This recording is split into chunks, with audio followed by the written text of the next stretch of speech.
人衰老的根本原因是什么？人死亡的真相又是什么呢？背后的真相告诉你，我们身体的健康取决于各个系统的工作质量，那我们的寿命呢，取决于各个系统的使用寿命，而各个系统的使用寿命则取决于它们衰老的速度。一个木桶能装多少水，取决于最短的那个木板的长短。那一个人的寿命取决于最废得早的那个系统。比如说，一个肝脏患者40多岁就去世了，因为肝脏报废了；一个高血压患者40多岁脑出血死了，因为他的大脑报废了。尽管其他的系统还好好的，所以我们想要健康长寿，就要关照好身体的每一个系统。最早报废的系统为什么会出现问题了呢？是因为局部的微循环出现了问题。大家看人越老越上岁数，这个行动呢越迟缓，都会有这种感觉，越来越觉得没有劲儿了，走不动了。这是什么原因呢？其实就是因为微循环。人到50岁的时候，微循环的淤堵大概会达到50%以上，这个时候咱们人体就开始快速的走向衰老了。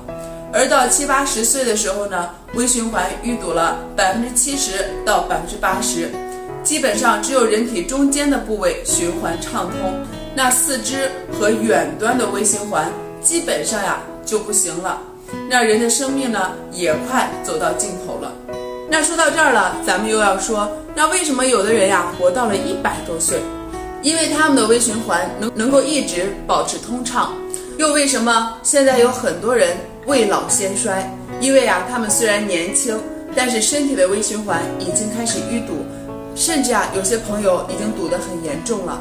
这不是凭空想象咱们每个人都可以根据自己的健康情况和淤堵情况来判断自己大概的未来。那么淤堵了会有什么样的感觉呢？或者说我们是怎么知道自己有没有淤堵？淤堵首先会有疼痛，那么疼痛是好事还是坏事呢？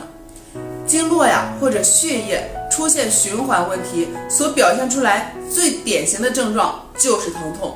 所以痛则不通，通则不痛。那很多人呢最害怕的也是疼痛，很多人呢急于治疗的还是疼痛，因为疼痛会让人呢影响活动，甚至呢不能好好吃饭，不能好好睡觉，很是痛苦。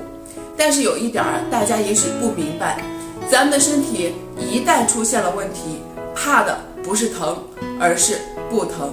疼是一件好事，说明咱们的血液循环还没有彻底被堵死，身体在产生自救，在冲击淤堵。一旦堵死了，你就感觉不到疼了，这样反而是坏了大事儿。不信你看，就像很多人呢腿上有静脉曲张，能够清清楚楚的看到有一条条的血管被堵死了，可是有人能感觉到疼吗？也许很多人都没注意过这个静脉曲张，它只是在早期的时候会有疼的感觉，但是到最后彻底堵死了就感觉不到疼痛了。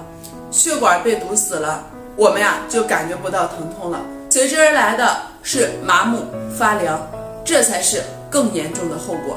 所以在这里我们要明白一个道理，如果我们对付疼痛的办法就是用止痛药，千万不要认为以后不疼了就是好事儿。只要把经络彻底打通了，才是真正解决疼痛的最根本方法。不仅仅是解决疼痛的问题，而且呢可以帮助身体消除隐患。那么重点来了，应该如何改善呢？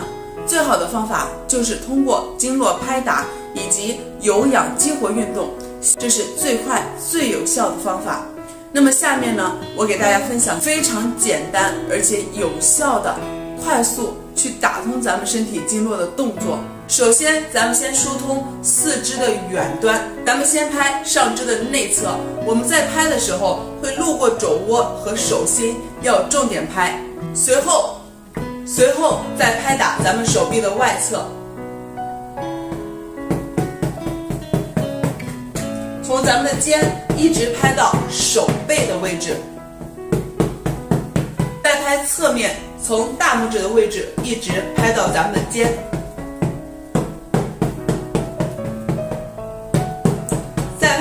侧，从小指的位置一直拍到腋窝。咱们这个腋窝呀，也是需要重点拍打的。我从头给大家完整来一遍。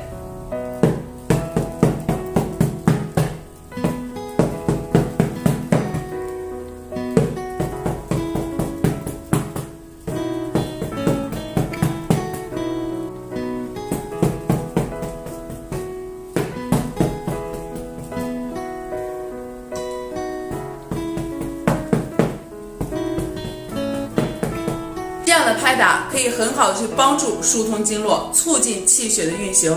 我们去拍的时候呀，要有节奏，这样一下一下的去拍，每一下呢都给它拍到位，都能对经络呢起到一定的作用。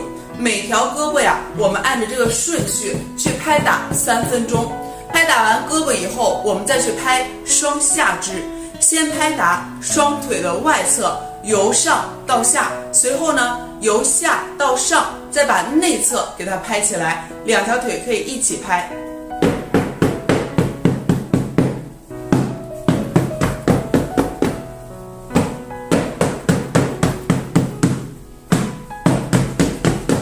我们可以这样反复的呀去拍打3分钟。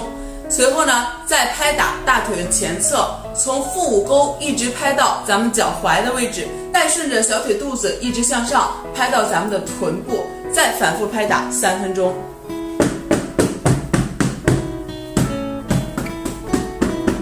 咱们拍打结束以后呀，马上喝一大杯温水，加速排毒。当天呢，不要洗澡。最后呀，给大家说一下，拍打的时候，我不建议大家直接用手去拍打，因为咱们这个手拍呢和拍子的拍打不太一样。这个拍子拍打出来呀，它有一个震荡。如果我是做慢动作的时候，你会发现这个力的传导面积呢是非常的大，而且这个打击感是非常舒适的。咱们这个手腕轻轻的这样一抖动，这个力量呢就能传递下去，并且渗入到咱们的身体里面。用手去拍打的时候，很多时候这个力是浮于表面的，就是你打了以后呀，感觉到咱们这个肉皮儿疼，但是它不往里面渗入这个力，所以这就是拍子和手最大的区别。那另外我要跟大家说，买这个拍子的话，一定要选择2个一起拍。那我们用2个拍子呢，更容易去编排一些动作，而且只有单一一个的话，这个拍打方式呀也比较单一。给大家圈出来。咱们今天的视频就分享到这里了，希望大家跟着我这个视频呢去练，把这个视频收藏下来。我是坤坤，关注健康更会宠粉，下次见。